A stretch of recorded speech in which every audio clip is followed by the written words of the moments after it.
Добро вечер и добре дојдовте во новата епизода на Седмица. Како сте ми? Се надевам добри. Еве, како што ветив минатата недела и покрај тоа што уште не се чувствувам баш најдобро, сепак еве се обидувам да фатам ред со емисијава и да бидам редовен. Односно секоја недела во исто време и на исто место да се гледам. Исто така ви благодарам на многумина од вас што како кажав дека не сум баш најсјаен со здравието, ми пишавте и ми понудивте помош. Навистина благодарам. Како и да е. Еве стигнавме на половината од февруари, ден по празник. Повеќето млади синоќа го славеа Свети Валентин или денот на влюбените, а повеќето од нас, да речеме, кои сме по одминати години, си го одбележувавме Свети Трифон, познат како православниот празник на виното и лозјето. Воопшто немам намера да навлегувам во дебата кој празник требало да се слави. Кој што сака нека одбележува, мое на сите да ви честитам, без разлика дали ја славевте љубовта и пријателството или виното и лозјето. Нејсе, време е да се фатиме за работа. Имавме прилично бурна недела, но сметам дека најголемата тема која ни го одзема вниманието во изминативе 7 дена е марихуаната. Добар ден, денес заедно со председателот на владата, со директорот на Бирото за јавна безбедност и со останатиот тим од Министерството за внатрешни работи, имаме прилика да ги видиме овие 40 тона конфискувани, првично одземени марихуана кои што ги најдовме во рамки на првичната фаза од истрагата која што е спроведена. Станува збор за марихуана која што е констатирана од страна на комисијата при Министерството за здравство дека е произведувана, складирана, чувана и така натаму надвор од оние утврдени протоколи врз основа на кои што требало да биде спроведена целокупната постапка. Значи незаконски е истата третирана од страна на фирмите од каде што беше одземена, така што истата ја складиравме привремено во рамки на простории на Министерството за внатрешни работи се со цел да биде искористена понатаму во рамки на доказната постапка. Продолжуваме со сите потребни активности во делот на истрагата која што ја водиме заедно со обвинителството за организиран криминал и со останатите обвинителства низ Македонија кои што беа вклучени во рамки на овој процес. Се превземаат сите оние потребни чекори за да може да ја утврдиме фактичката состојба и да го расветлиме овој случај. Нажалост, оние последици од минатото на негрижа и катастрофален однос како во делот на повеќе сектори, така и во овој дел денеска предизвикуваат екстремно огромни штетни последици кои што секако дека ќе биде и како предизвик за да ги решиме како настанати незаконити случаи, но во соработка со сите останати институции, во соработка со сите надлежни комисии и инспекции, сметам дека во еден разумен временски период во наредниот период ќе делуваме соодветно за да можеме да го отстраниме сето ова незаконито произведено, сето ова незаконито произведена дрога која што крајна цел секој била или македонските улици или улиците низ Европа. Благодарам. Почитувана македонска јавност, ова што позади мене можете да го забележите е дел од оние 40 тона на цветот канабис, нешто кое што представува резултат на едни погрешни политики на едно време кои што не би сакале никогаш да се повторат, нити да се случат уште еднаш. Очекувам дека денес на седницата на влада ќе се донесе одлука со која што ќе се формира комисија и тим која што ќе влезе во повеќе правни лица, ќе го испита работењето и ќе констатира фактичка состојба кои се тие правни субјекти кои што работеле согласно закон, а кои се оние правни субјекти кои што не работеле согласно закон и го злоупотребиле или го изиграле законот. Но сето ова кое што се случуваше изминативе денови има за цел да покажеме дека нема компромис со неправдата, нема компромис со беззаконието, дека беззаконието мора да се совлада, дека никој не е над законот и дека Министерството за внатрешни работи со сиот свој капацитет кој што го поседува и човечки и институционален ќе се справи со предизвиците кои што ги има и кои што допрва ќе следат. Само сакам да испратам порака до сите оние кои што одлучиле дека криминалот е исплатлива работа, можеби тоа било така некое време во други околности со друга политичка констелација, но денеска криминалот не се исплати, ќе бидете пронајдени и ќе бидете жестоко казнети сите вие кои што мислите дека криминалот се исплати како професија. Ви благодарам и уште една порака до македонските граѓани, ви благодарам на поддршката. Ние она кое што можеме да го кажеме е дека ќе продолжиме да се бориме против организираниот криминал, против корупцијата, но и против било каква форма на криминал. Ете, сите видовме како изгледаат 40 тони марихуана. Спакувана, скоцкана во кутии и наредена во хангар. Не знам дали забележавте дека во тоа хангарот има уште многу место, кој веројатно го чуваат за останатата дрога што ќе се запленува. Според очекувањата, бројката може да порасне до над неверојатни 100 тона. 100 тони дрога, конвои на камиони, специјалци, инспектори, обвинители. Боже Господе, Македонија навистина почна да наликува на оние наркодржави од Латинска Америка. До сега само таму имаме видено како се запленуваат 100 тона дрога. Ни недостасуваат само уште славните зборови на најголемиот наркобос Пабло Ескобар, пари или олово. Зборови со коим се обрекал на сите оние на кои им нудел или пак изнудувал соработка. Демек понудата или ќе ги земете моите пари или ќе добиете курш. Најде да почнеме од почеток. Според мене, целата оваа приказна, која еве сега завршува со тони и тони запленета марихуана, мислам дека почнува со доаѓањето на новата власт. Како што знаете, веднаш по преземањето на власта имавера, новата влада влезе во отворена војна со наркокартелите во Македонија, кои цветаа за време на владењето на СДСМ и ДУИ. Да не ве подсетувам на филмската екзекуција во Шишабар во Скопје или оние неуспешни обиди за убиство на наркобосот Штекли. Не само што цветаа картелите, туку пропаѓаа и сите оние обиди правени под силен меѓународен притисок за расчистување со овие групи во Македонија. Го памтите скандалот во Сарај, кога големата полициска акција, наводно нарачана од фамозната американска агенција за битка против дрога DEA, целосно пропадна поради тоа што картелот преку полициски доучници дознале дека доаѓа рација. Па го расчистија теренот пред тие да пристигнат. Се шпекулираше дека работата отишла дотаму, што DEA дури и стационирала своји агенти во Македонија и барала тие да водат акција со од нив специјално одбрани полициски тимови. Баш како во филмовите или во познатата серија Наркос на Netflix, ако сте ја гледале. Но со доаѓањето на новата власт работите се сменија. Низ повеќе акции, заплени, апсење и слично, беа речиси растурени двата поголеми картели во Македонија, како Грчец и Беланоца. Дури и се уапсија актуелни бивши полицајци, за кои постоеше сомневање дека работеле за картелите. Така што картелите можеби не се скрос растурени, но барем беа натерени да се закопаат длабоко и да се кријат. Тоа индиректно создаде вакуум на наркопазарот.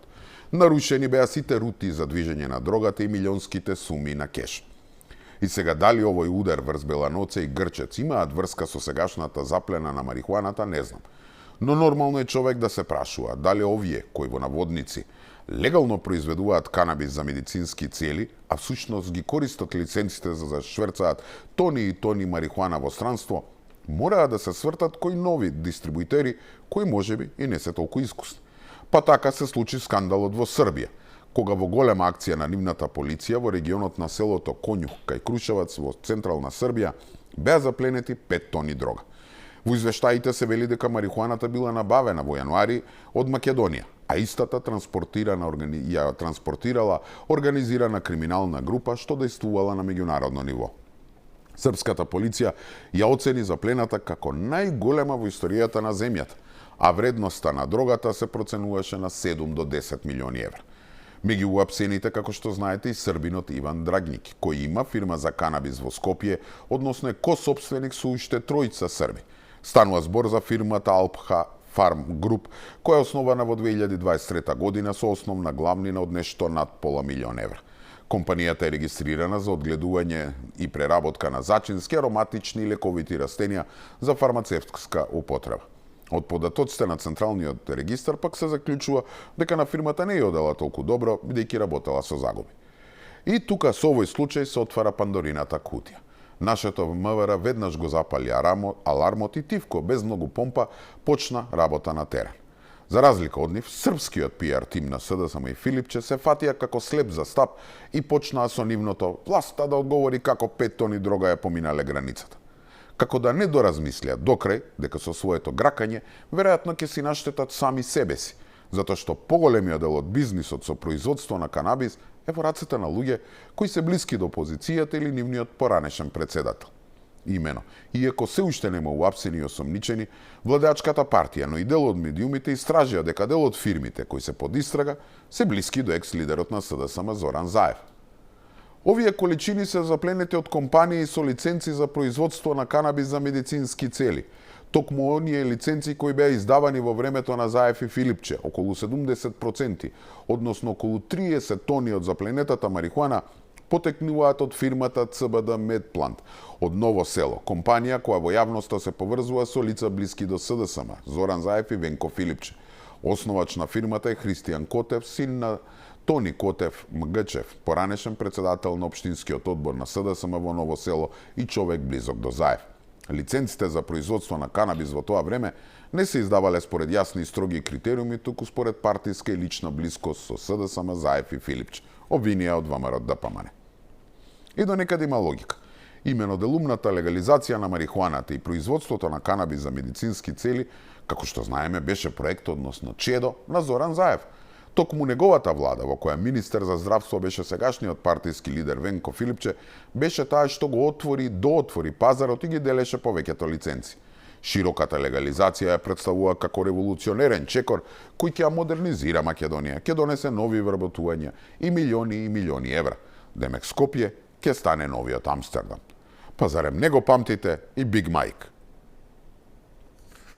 Владата не се фали со средбите на потенцијалниот инвеститор во галопирачки растечкиот бизнис со канабис Майкл Страумитис, познат како Биг Майк. Но наспроти молкот на владата, чии функционери никогаш не забораваат да посочат оти биле транспарентни, видео на кое се прикажани премиерот Заев и министерот Филипче на маса со кралот на канабисот, како што самиот се нарекува, на Инстаграм објави Биг Майк. Тој во постот пишува оти ќе ја спасел земјава, а најави и 40.000 вработувања. Канабисот може да биде долго очекуваната шанса за оваа земја. Со околу 40.000 нови вработувања по легализацијата, ова е навистина голема можност за земјата ако тоа се направи онака како што треба. Затоа разговарав директно со премиерот за фер лиценцирање на канабисот, ама и за креирање на чист пат до европскиот пазар. На прашање на Алфа, зошто владата решила да молчи за ваквите средби, премиерот Заев се правда. Посочи оти штом дозволил да го снимаат, очекувал дека некаде ќе биде објавено. Но зарем јавноста треба да дознава за инвестиции од надвор? Контраверзниот Биг Майк, кој повеќе од една деценија има живеено во бегство со 7 лажни идентитети, на социјалните мрежи денес активно пропагира многу повеќе од медицинска употреба на канабисот. Во неговата биографија, што може да се најде и на социјалната мрежа LinkedIn, ама и во голем број на интервјуа на познати странски веб страници, се наведува оти неговата компанија Advanced Nutrients е водачка за продажба на хранливи продукти од канабис, а е присутна во 93 земји во светот. Но секаде пишува и оти бил гонет за нелегално одгледување, а успеал да избега со лажни документи. Тој го контролира одгледувањето на повеќе од 1 милион садници на марихуана, бил гонет од федерална потера од DEA, Агенцијата за наркотици на Америка и американските маршали. Откако нелегално засадил садници во Калифорнија со фалсификувани лични документи, успел да побегне во Канада. Скоро една деценија живеел под неколку различни идентитети. Донел повеќе од 50 првокласни вида на марихуана во светот. Биг Майк не им е непознат на македонските фирми што произведуваат канабис. Дел од нив дури купуваат ѓубриво, токму од неговата фирма. И јас ги користам неговите минерални ѓубрива са број 1 во светот. Не во Европа, во светот са број 1. Јас ги користам и ги гледам резултатите од неговите минерални ѓубрива. А знам дека одгледуваат на големи површини. И додека бизнисменот познат како Биг Майк сериозно размислува како со помош на канабисот да ја спаси земјава, македонските фирми што се бават со производство на канабис за медицински цели алармираат за законски измени, за да не пропаднат и да не завршат со клуч на врат. Нивните барања се многобројни. Клучна им е дозволата за извоз на цветот канабис која ќе биде дефинирана со закон. Но не им се допаѓа врската да приложат банкарска гаранција од 1 милион евра, ама и уплатата од 10% од годишната добивка на посебна сметка. Ова се само дел од забелишките што јавно ги споделија од Сдруженијето Мак Канабис во однос на предлог законот за одгледување канабис за медицински цели. Заев и Биг Майк пат до европскиот пазар најдоа. Ама кој пазар? За медицински канабис или за шверц на марихуана? Ако памтите, дури и законите за марихуаната го носеа со европското знамец.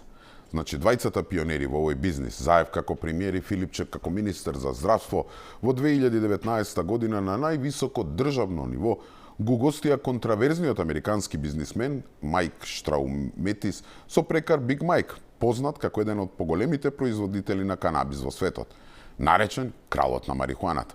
Видовте Биг Майк воодушевен од самиот факт што доживеал пречек на највисоко државно ниво, тогаш на Инстаграм самиот си објави фотографии и видеа за средбите со Заев и Филипче.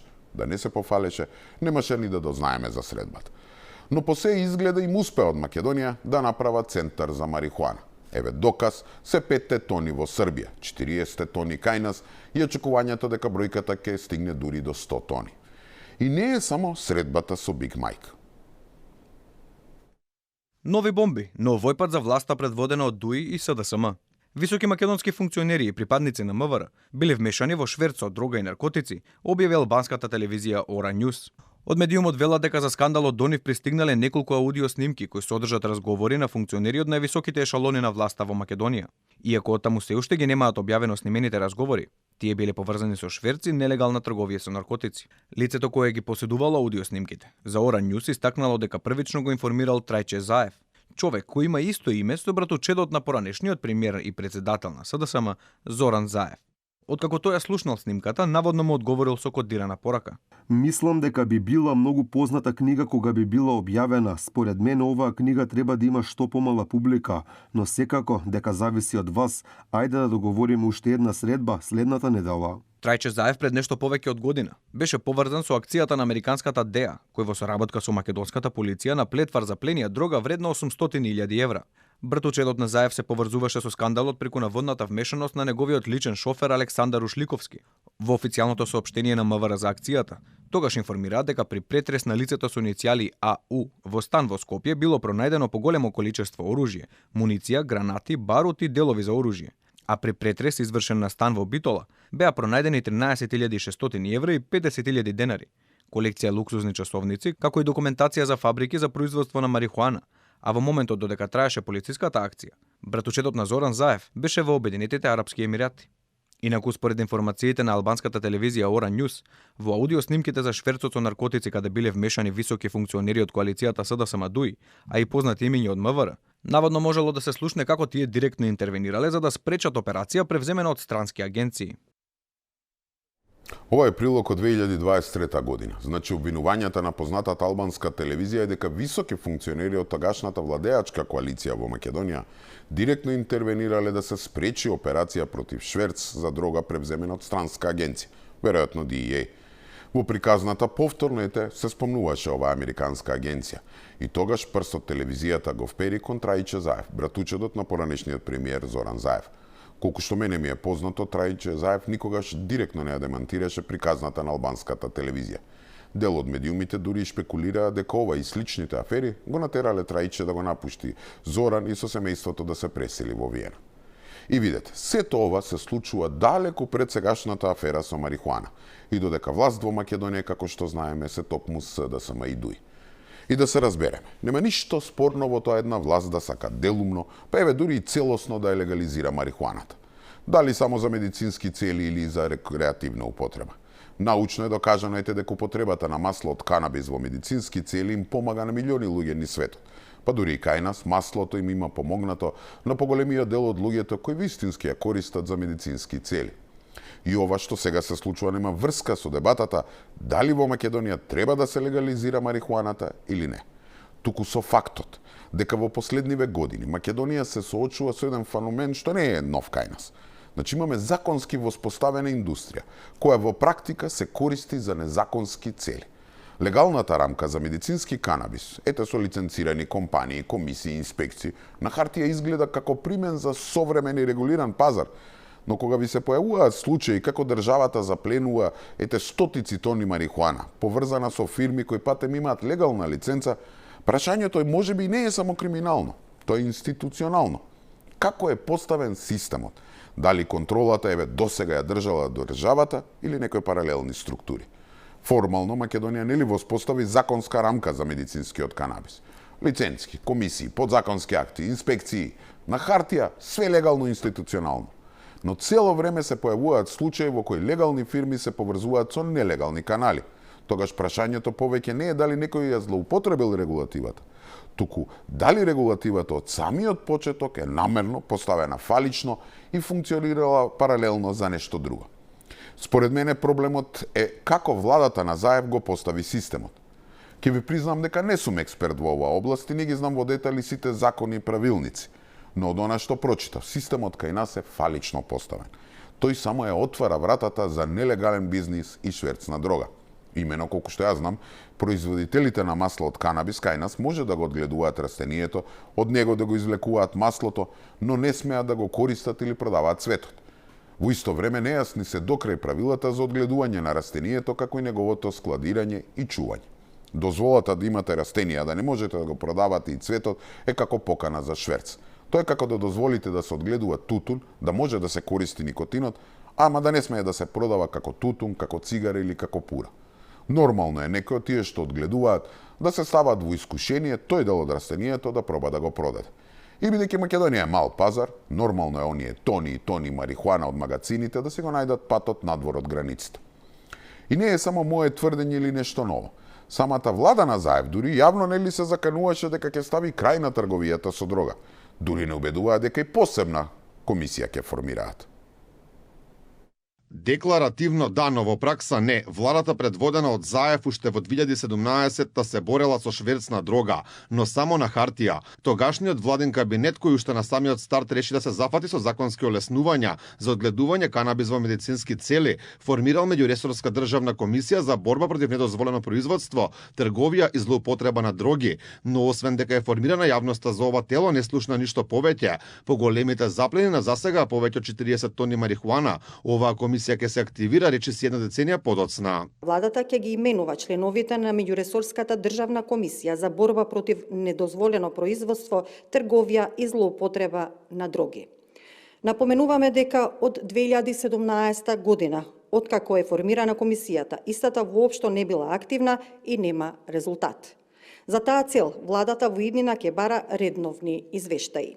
Инаку според Законот за контрола на опојни дроги и психотропни супстанции, ова владино тело е главен стратег во борбата против злоупотреби на дроги. Според законски пропишаното, низината улога е стратешка, таа не брка дилери по улиците, туку креира политики. Комисијата ја развива националната стратегија, која координира системот за собирање паратоци и се грижи за спроведување на меѓународните конвенции. Формирана е со одлука на владата на 22 август 2017 година со подпис на тогашниот премиер Зоран Заев. Меѓуресорската комисија е составена од по еден представник од Министерството за правда, МВР, Министерството за здравство, Министерството за локална самоуправа, Министерството за животна средина и просторно планирање, Министерството за надворешни работи, Министерството за образование и наука, Министерството за труд и социјална политика, Министерството за земјоделство, шумарство и водостопанство, Министерството за финансии, Царинската управа и Агенцијата за млади и спорт.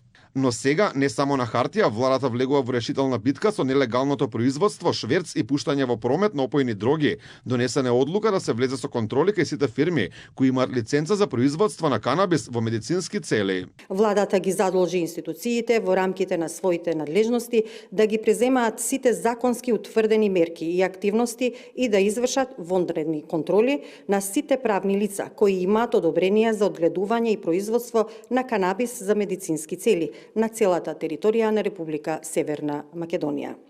И во рок од 45 дена да достават извештај до владата. Инаку најголемиот број на компании регистрирани за оваа дејност се во периодот на 2021 и 2022 година, кога Заев ја туркаше легализацијата како голема економска шанса, а државата без доволна контрола дозволуваше ширење на плантажи, често без јасен трак каде завршува произведениот канабис. Според медиумите, но и денешната владеачка партија, многу од овие фирми се поврзани на еден или друг начин, токму со семејството Заеви. Епа сега нека му е мислат Заев и Филипче. Комисијата конечно ќе се зафати со работа. И да се прашувам јас, би се вратил ретроградно, да видим уште на времето кој што правил.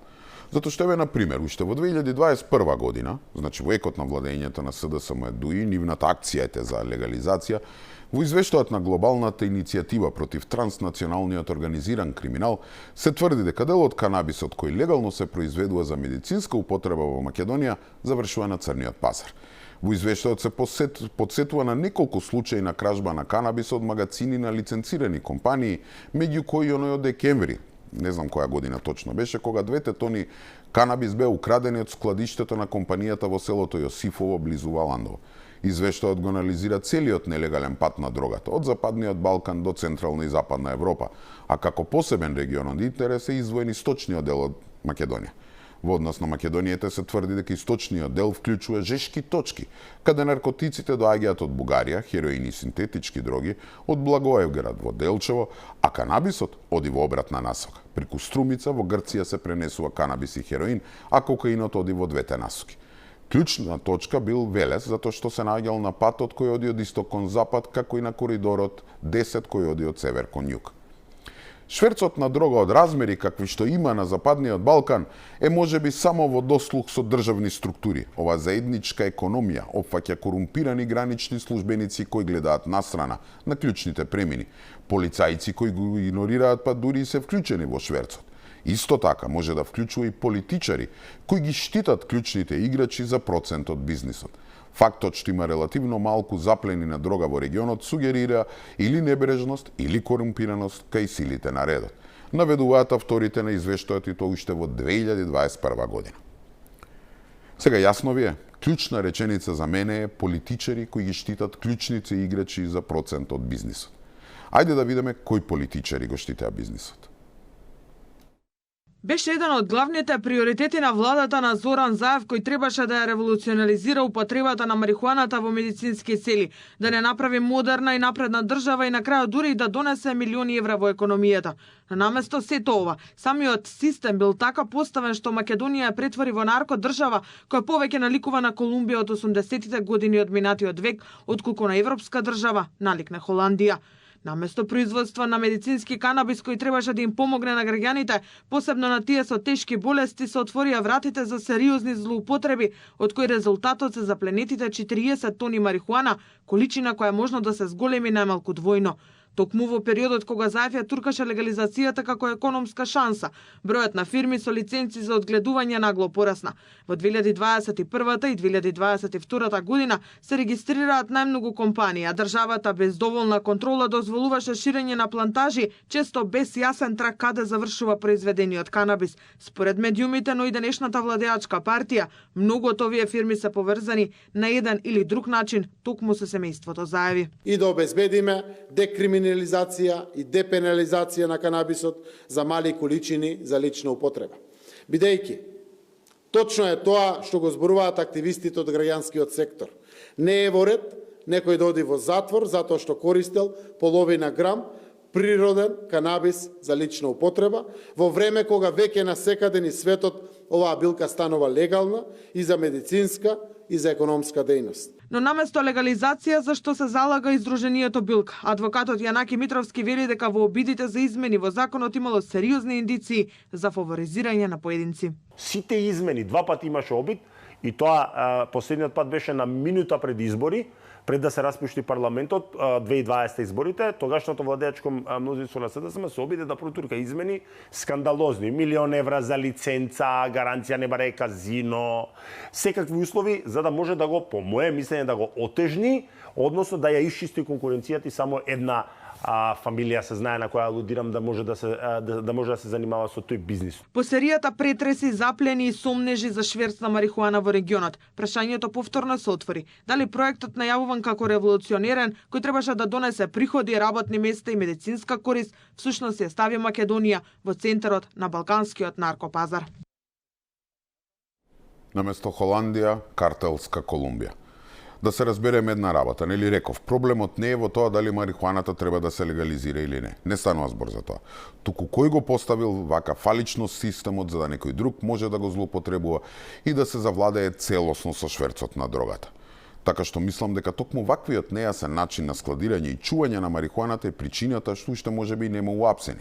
Премиерот најави дека најверојатно Филипче е еден од министрите кој потпишувал правилници со кои се дозволува производство на марихуана која не може да се користи за медицински цели.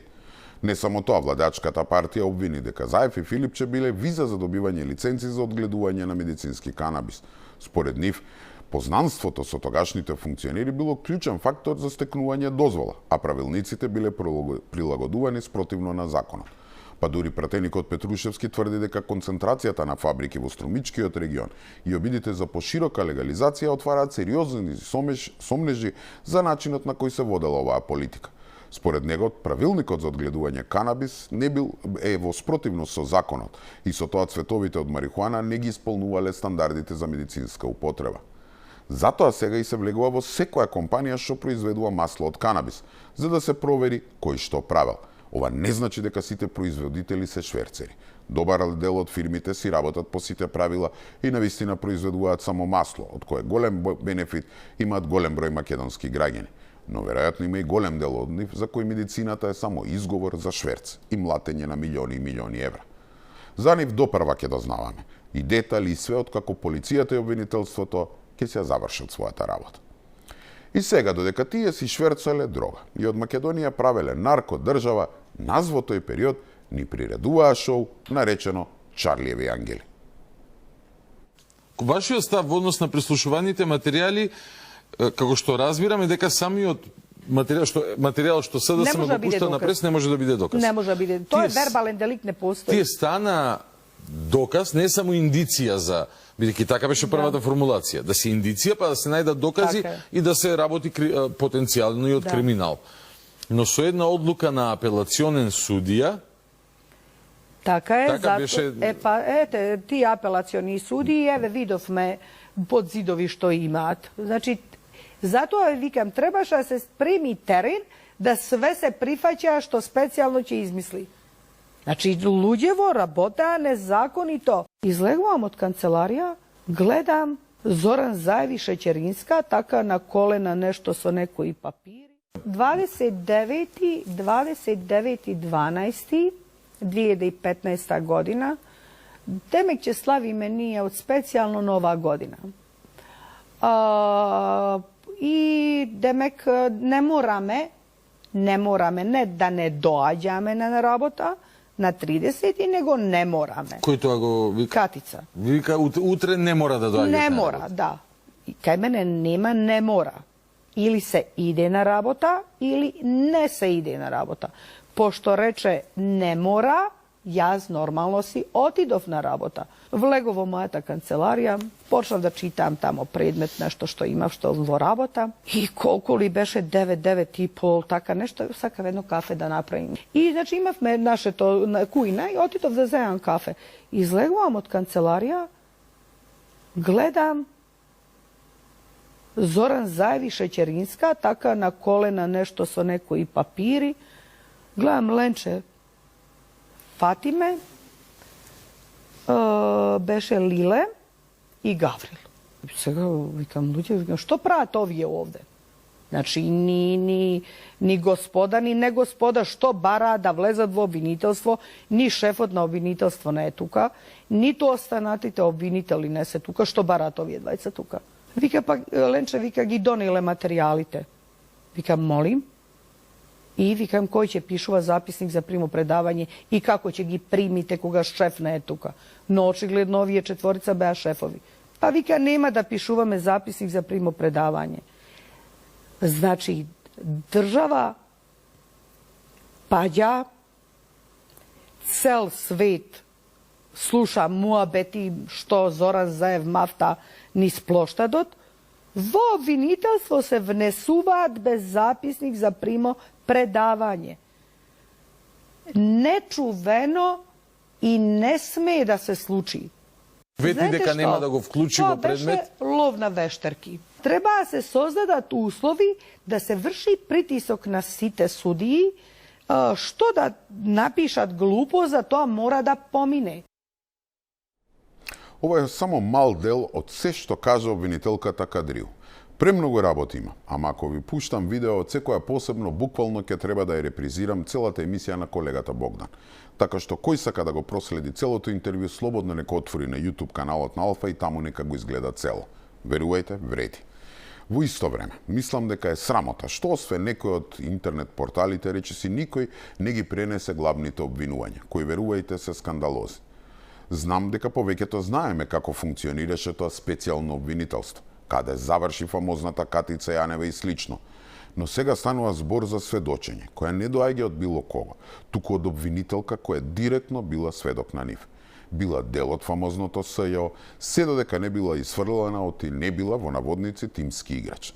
Значи, сведоштвото не доаѓа од некој политичар, припадник на партија, новинар или уште повеќе некој кој бил обвинет или бил жртва на СЈО, туку од обвинител од нивните редови, кој патем бил одбран и предложен од самата Јанева. И тоа не го кажува анонимно, туку јавно пред очите на целата држава пред камери. Нејзината приказна целосно ја отсликува состојбата во која се наоѓа македонското правосудство. Посебно актуелното обвинителство, каде конците се уште ги држат главните луѓе од СЈО, со исклучок со Јанева, нели? И нема да ја брана, но не може само таа да оди курбан за тортурата која вршеше тогашното СЈО. И не знам од каде да почнам, но еве ќе се обидам во кратки црти да кажам, барем според мене, кои беа главните поенти од интервјуто. Додиме со ред.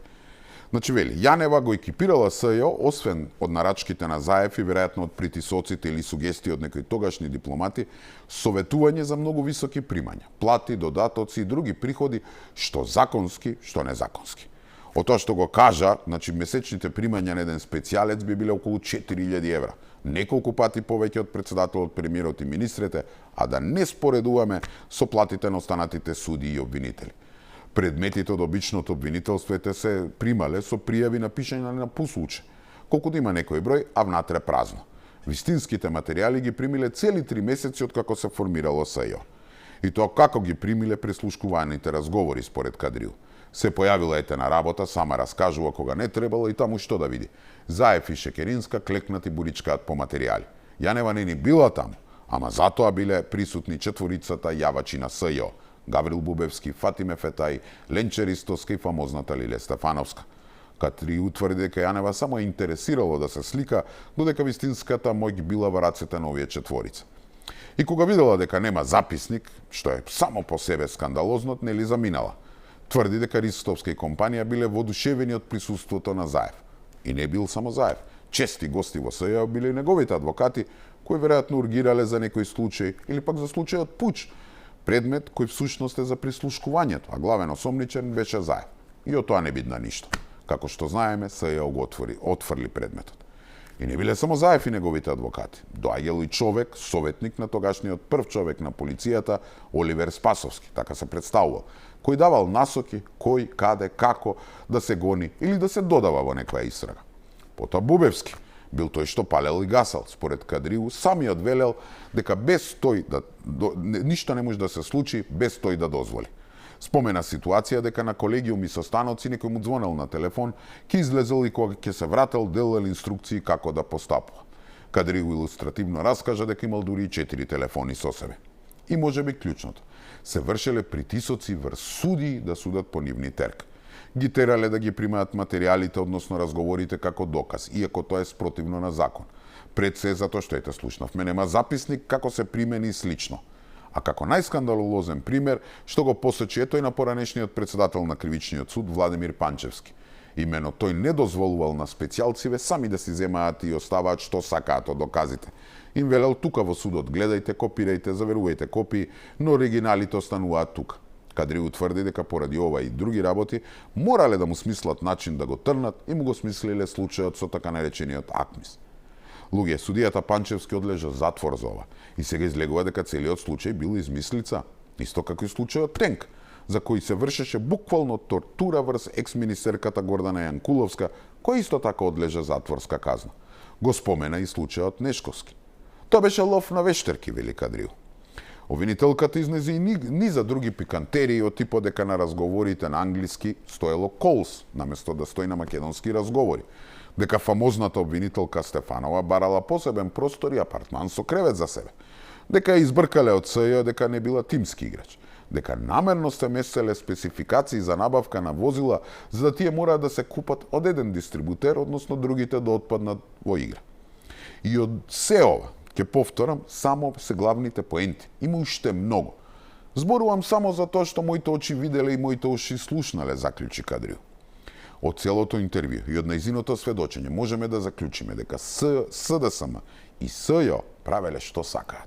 Ни закон, ни правда не ги интересирало. Газеле се пред себе за да ја остварат политичката цел. Сите од списокот на ЗАЕФ и СДСМ, сите кои се непослушни, од обични луѓе до бизнисмени, политичари, да бидат обвинети и осудени.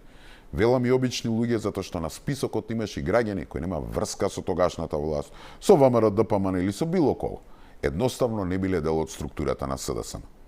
Гледаме и дека судии ги затварале очите, молчеле и суделе како што ќе им се сервира. А дел од нив и денес го прават тоа. Знам дека повеќе сме слушнале за начинот на кој делуваше СЈО, но луѓе, сега имаме директен сведок, човек кој лично сведочи, кој раскажува тоа што и се случувало пред очи. Ова нејзино сведоштво е едно од најсериозните и најдиректните откритија за тоа како се злоупотребувал правосудниот систем. Некои ќе кажат, ајде што молчала досега, ова што сега го правија чист сензационализам. Не, драги мои, тоа е инсайдерско сведоштво од човек кој бил дел од тој систем, а бил избркан и не сакал да учествува во тортурата и башибозлукот. И не само тоа, реков пред малку, ова е слика и прилика за состојбата во која се наоѓа нашето правосудство и денеска. Да не се чудиме после од каде илјадници или стотици илјади евра скриени внатре под зидови. СЈО е само пример. Па истите тие луѓе, посебно тројцата од четворицата јавачи на СЈО, Бубевски, Фета и Ристовска, се уште имаат моќни функции во сегашното обвинителство.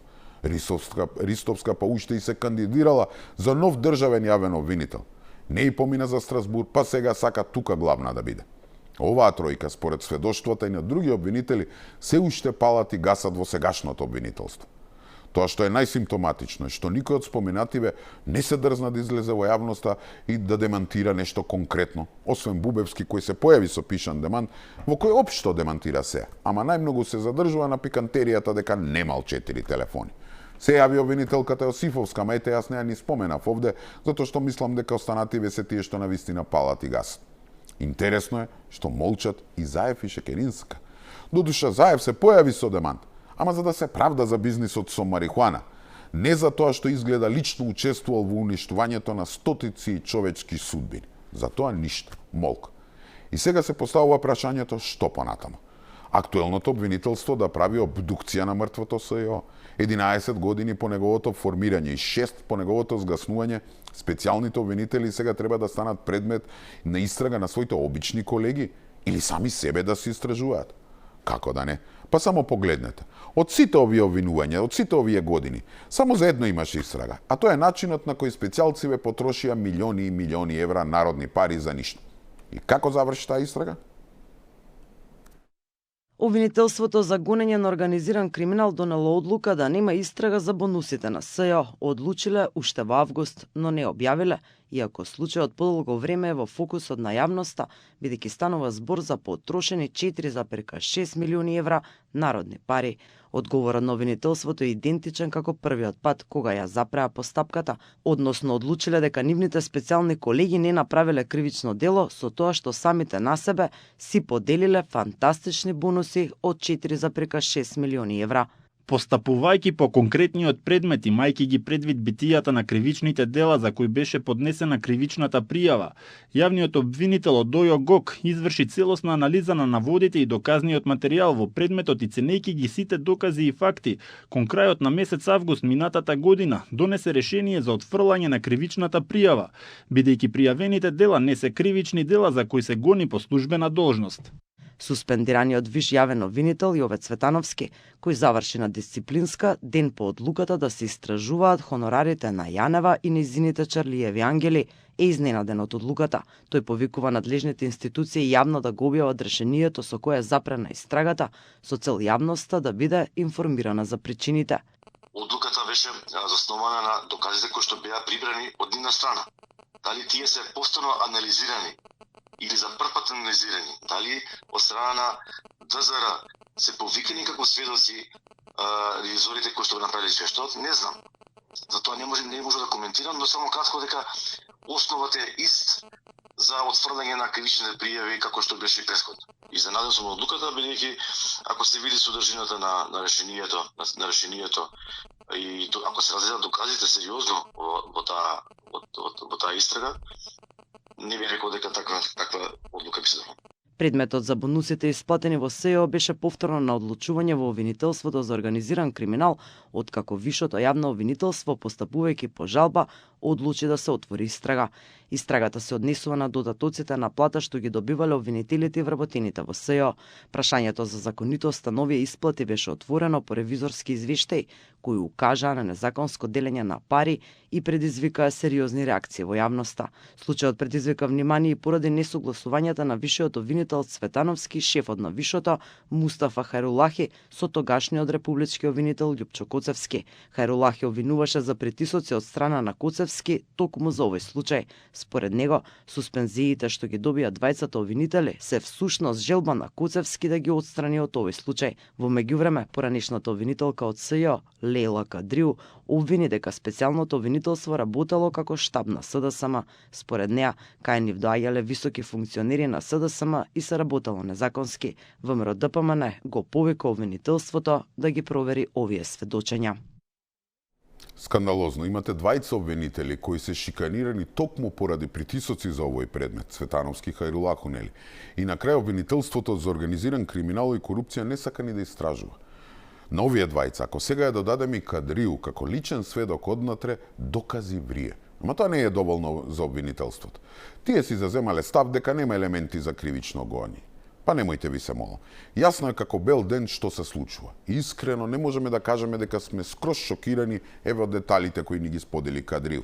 За неправдата и уништените судбини на стотици луѓе од страна на Бубевски, Ристовска, Фета и Стефанова, кои делувале како врзани садови со СДСМ начело со Жаев и Секеринска.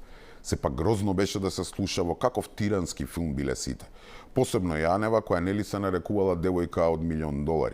Како трошеле милиони евра, си делеле бонуси, си играле, да ми простите на изразот курташак со цела нација, која очекуваше правда.